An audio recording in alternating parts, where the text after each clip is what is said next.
તો મિત્રો સ્વાગત છે તમારું એક નવા પ્રિવ્યૂ વિડીયોમાં। આજે જે ગ્રુપ 2ની મહત્વની જે મેચો છે West Indies versus south Africa અને ઇન્ડિયા વર્સિસ ઝિમ્બાબ્વે તેનો આપણે પ્રિવ્યૂ જોઈશું। ખૂબ જ સરસ રીતે ગ્રુપ 1માં હવે તો લગભગ 2 ટીમો નક્કી થઈ જ ગઈ છે, ઇંગ્લેન્ડ અને ન્યૂઝીલેન્ડ। અનલેસ ન્યૂઝીલેન્ડ ઇંગ્લેન્ડ સામુ હારે અને પાકિસ્તાનને ફેવર કરે તો પછી પાકિસ્તાનના ચાન્સ બની શકે છે।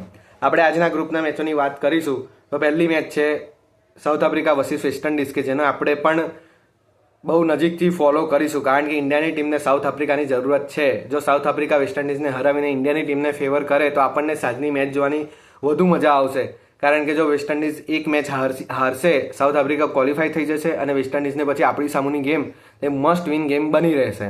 આપણે પહેલી મેચની વાત કરીએ સાઉથ આફ્રિકા વર્સિસ વેસ્ટ ઇન્ડિઝની। બંને ટીમો સરસ એવું ફોર્મ ધરાવે છે, બંને ટીમો અનબીટન રન સાથે આ મેચમાં આવે છે। બંને ટીમોએ ગ્રુપ સ્ટેજમાં ડોમિનેટિંગ વિન પ્રાપ્ત કરીને 4માંથી 4 મેચો જીતીને સુપર 8માં પ્રવેશ મેળવ્યો હતો। પોતાની પહેલી સુપર 8ની મેચો પણ ડોમિનેટિંગ વિન પ્રાપ્ત કર્યો હતો। સાઉથ આફ્રિકાએ ભારતને ખૂબ જ સરળતાથી 76 રને હરાવ્યું હતું। તેની સામે વેસ્ટ ઇન્ડિઝે ઝિમ્બાબ્વેને કચડીને સાઉથ આફ્રિકા સામુની મેચમાં આવે છે એવું કહી શકાય। ઝિમ્બાબ્વેની ટીમ સામુ વેસ્ટ ઇન્ડિઝના બેટ્સમેનોએ જે ખૂંખાર બેટિંગ કરી છે તે જોતાં સાઉથ આફ્રિકાના બોલરોએ પણ પોતાની તૈયારી આરંભી દીધી હશે। વેસ્ટ ઇન્ડિઝની ટીમમાં જે પ્રમાણે બેટ્સમેનો બેટિંગ કરે છે, ખાસ કરીને સિમરન હેટમાયર, શેરફન રુથરફોર્ડ અને રોમન પોવેલ, આ બધા બેટ્સમેનો છે તે મેચમાં 5-6 ઓવર જ બેટિંગ કરશે, પરંતુ એ મેચનો રૂખ વેસ્ટ ઇન્ડિઝની તરફ કરીને જતા રહેશે। આ વાત સરસ રીતે આફ્રિકા જાણે છે। આ ઉપરાંત આજની મેચ પણ અમદાવાદમાં રહેલી છે, તેથી આફ્રિકાને એક સરસ એવો એડવાન્ટેજ છે। આફ્રિકા છે તે આ વર્લ્ડ કપમાં અમદાવાદને પોતાનો ગઢ બનાવીને બેઠું છે। ખબર નહીં, પરંતુ આઈસીસીનો કે બીસીસીઆઈનો શેડ્યુલ બનાવવામાં નિરસતા હતી કે પછી શું હતું એનું રીઝન આપણને ખબર નહીં શું હોઈ શકે, પરંતુ આ પ્રકારનો શેડ્યુલ આઈસીસી અને બીસીસીઆઈએ ફોલો ન કરવો જોઈએ।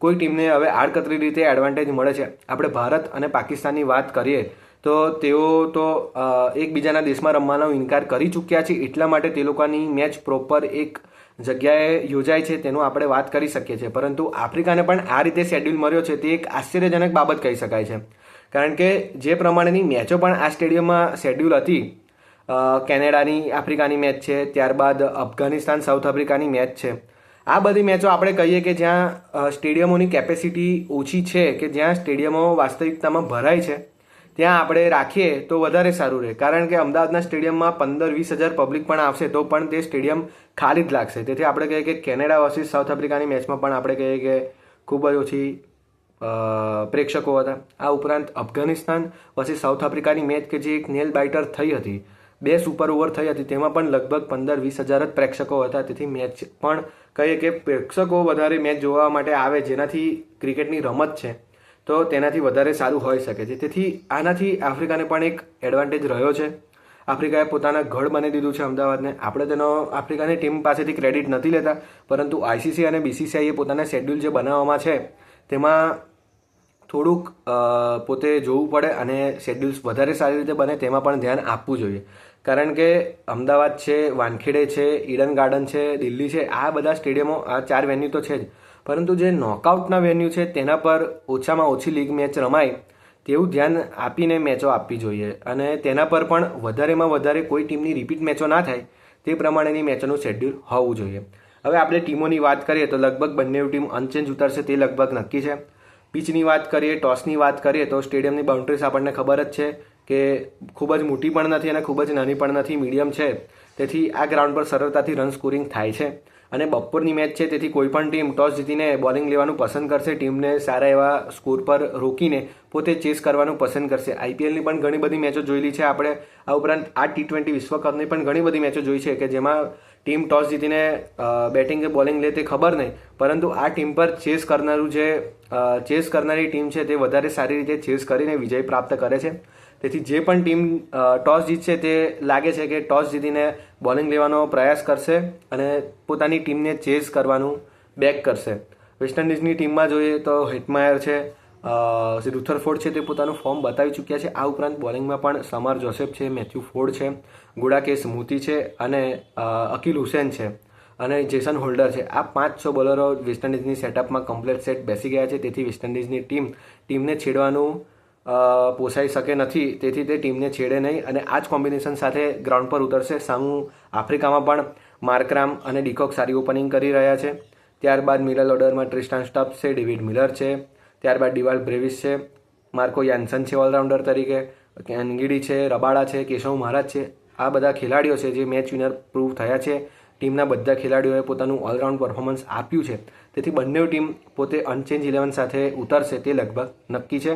એક ખૂબ જ સરસ ધમાકેદાર મુકાબલો યોજાશે તેની આપણને સૌને ગેરંટી છે. અમદાવાદમાં મેચ છે, હાઈ સ્કોરિંગ મેચ થઈ શકે છે. તેથી સીટન અપ યોર બેલ્ટ્સ. આગળની વાત કરીએ ખૂબ જ મહત્વપૂર્ણ મેચની, હોસ્ટ નેશન ઇન્ડિયાની. આપણા સૌને બધાએ પ્રાર્થના કરી હશે કે વેસ્ટ ઇન્ડિઝ હારી જાય અને આજે ઝિમ્બાબ્વે સામે ખૂબ જ સારા માર્જિનથી ઇન્ડિયા જીતશે.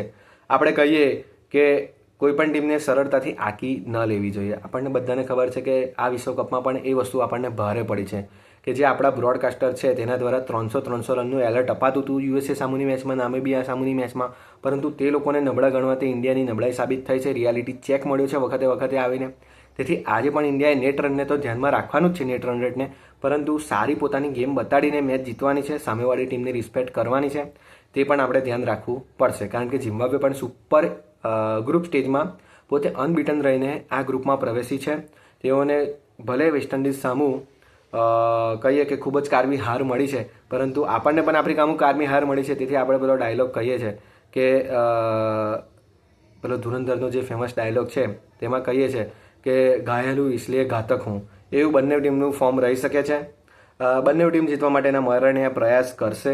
ચેપોકનું ગ્રાઉન્ડ છે, બાઉન્ડ્રી મોટી છે અને સ્પિન ડોમિનન્ટ ગેમ રહેશે તેવું આપણે ઈચ્છી શકીએ છીએ. ચેપોકની પ્રોપર જે ગેમ હોય છે, આઈપીએલમાં પણ ધોની પોતાના સ્પિનરોને જે રીતે ચલાવે છે તે રીતે આપણે કહીએ કે ચેપોકમાં સ્પિન ફ્રેન્ડલી મેચ મળી શકે છે આપણને. ટોસ જીતીને જે પણ કોઈ ટીમ હશે તે પહેલાં બેટિંગ કરશે, સારી એવી ટીમને ઊભી રાખશે જે સ્કોર કરશે અને ત્યારબાદ જે ઓછો ટોટલ થશે તેને ચેસ કરવાનું પસંદ કરશે. કારણ કે ચેપોકમાં ગ્રાઉન્ડમાં છેલ્લે આપણને ખબર છે કે ડ્યુનો પણ ભય રહે છે. દરિયા કિનારાની નજીક ગ્રાઉન્ડ છે, તેથી છેલ્લા ડ્યુ આવી શકે છે. તેથી પહેલાં બોલિંગ લઈને વિપક્ષી ટીમને સારા એવા સ્કોર પર સીમિત રાખીને અને ચેસ કરવું એ આ ગ્રાઉન્ડ પર ખૂબ જ સારું રહેશે. અને કહીએ ને કે અભિષેક શર્મા છે, આ ઉપરાંત તિલક વર્મા, સૂર્યકુમાર યાદવ બધા પોતાના ફોર્મથી ઝઝૂમી રહ્યા છે સામે પક્ષે. એટલે આપણે એવું ના કહી શકીએ કે ઝિમ્બાબ્વેને આરામથી આસાનીથી ઇન્ડિયા હરાવી દેશે, પરંતુ પહેલાં તો લક્ષ્ય ઇન્ડિયાએ સેટ કરવાનું છે કે આપણે આ મેચ કોઈ પણ હિસાબે જીતવી છે. નેટ રન રેટનું પિક્ચરને ધ્યાનમાં ન રાખીએ કારણ કે એ તો આપણને ક્લિયર જ થઈ જશે કે જો બપોરની મેચ સાઉથ આફ્રિકા જીતી જશે તો આપણે નેટ રન રેટની સારી એવી ચિંતા રહે નહીં, પરંતુ જો બપોરની મેચ વેસ્ટ ઇન્ડિઝ જીતશે તો આપણા માટે નેટ રન રેટ એ અતિ મહત્ત્વનું બની રહેશે.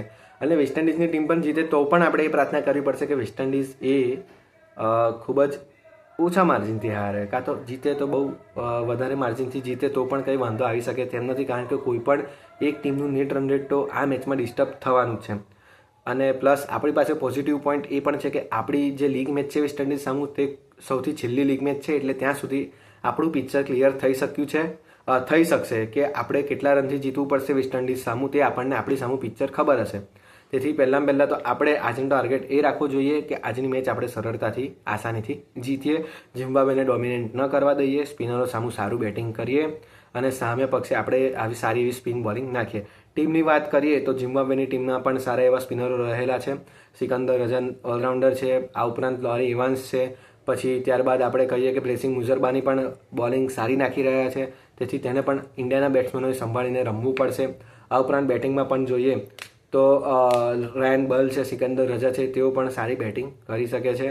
આ ઉપરાંત ગઈ મેચમાં પણ જોયું કે આપણે બેનેટ પણ સારી એવી બેટિંગ કરી શકે છે. તેથી કોઈપણ ટીમને સરળતાથી આપણે આસાનીથી આંકી નહીં શકીએ અને ગ્રુપમાં સરસ રીતે આજનો વિજય ઇન્ડિયા પ્રાપ્ત કરે તેવી જ ઈચ્છા સાથે આપણે મેચ જોઈશું.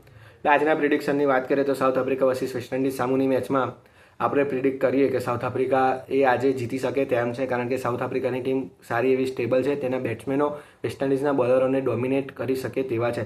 સામે પક્ષે આફ્રિકાના બોલરો તે વેસ્ટ ઇન્ડિઝના બેટ્સમેનો સામે સારું એવું હોમવર્ક કરીને આવશે તો તેઓને લિમિટેડ રન સુધી રોકી શકશે. અને આપણે બીજી મેચની વાત કરીએ તો તેમાં પણ ઇન્ડિયાનો અપર એન્ડ હોઈ શકે છે, કારણ કે ઝિમ્બાબ્વે ખૂબ જ ખરાબ રીતે હારીને આવ્યું છે, એના ખેલાડીઓ અંડર પરફોર્મન્સ હશે. સામે પક્ષે ઇન્ડિયાના ખેલાડીઓ પણ અંડર પરફોર્મ છે, પરંતુ જો ઇન્ડિયાની ટીમમાંથી 2-3 ખેલાડીઓ રમી ગયા તો પણ તેઓ ઝિમ્બાબ્વે સામું સારા એવા વિજય પ્રાપ્ત કરી શકશે. આ જ સાથે આજનો આપણે મેચનો પ્રિવ્યુ પૂરો થાય છે. વિડીયો ગમે તો લાઇક કરો, શેર કરો અને ચેનલને સબસ્ક્રાઇબ કરો. ત્યાં સુધી કાલની મેચના પ્રિવ્યૂ જોવા આવીશું અને રિવ્યૂ પણ આજની મેચના જોવા કાલે આવીશું. ત્યાં સુધી સાઇન ઓફ.